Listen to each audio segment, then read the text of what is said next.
There's a killer out there, one that only attacks young children, and no child has ever survived.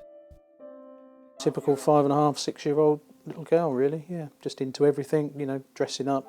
I'd gone from having a child that I thought was just slightly off to 2 days later, one that I knew that was going to die with 100% certainty, and there wasn't a thing anyone anywhere could do about it. No one.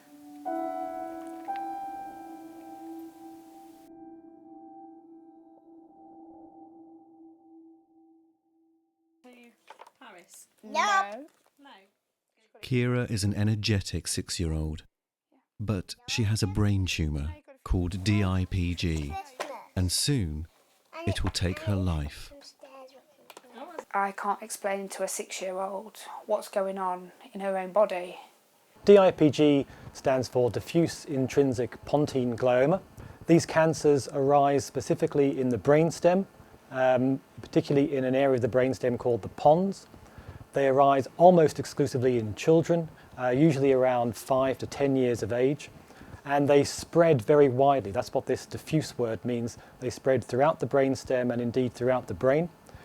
And so unfortunately, children who get this type of cancer have a very poor clinical outcome from diagnosis.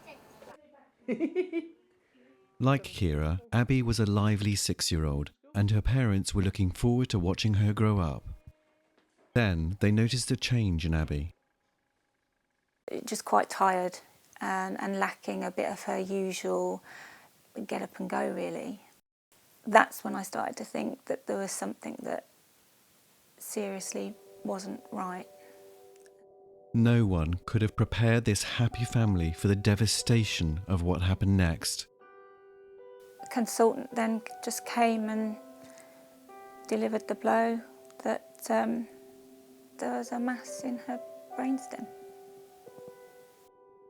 He just looked at me straight and just said no. So I went, well, what then? And he said no one survives these tumours. DIPG is the UK's leading cause of brain cancer death in children. In the UK, a child is diagnosed with DIPG every 9 days. Well, no parent should ever have to hear the words that their child's terminally ill. They have a very short clinical course, so they will present at the hospital, usually with some sort of neurological symptoms. Often they have difficulty in movement along one side of their body. They may have difficulty in seeing and controlling their eye movements, and maybe some balance problems as well. Because of its location, it's not possible to remove the tumour surgically, and unfortunately the treatments that we have at the moment, such as radiation, really only provide a very short-term relief. The only effective treatment is radiotherapy to slow the tumour's growth and buy a little more time. But it gave us probably just 6 weeks of additional quality of life before she had a very rapid decline. The thing is, at diagnosis, you're already at the end of the road. I love you. I love you more. I love you the most. Not possible.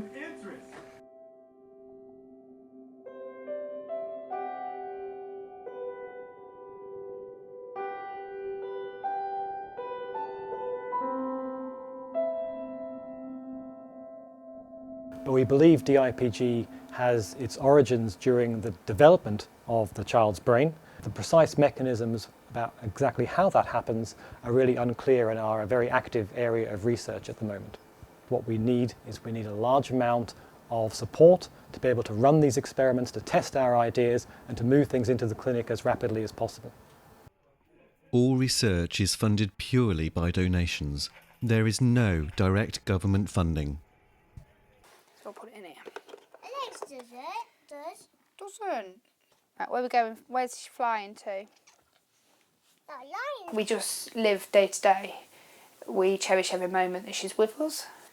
It has been very difficult. You can make a difference and stop DIPG being a death sentence for children like Kira and Abbie by helping us to fund research for an effective treatment.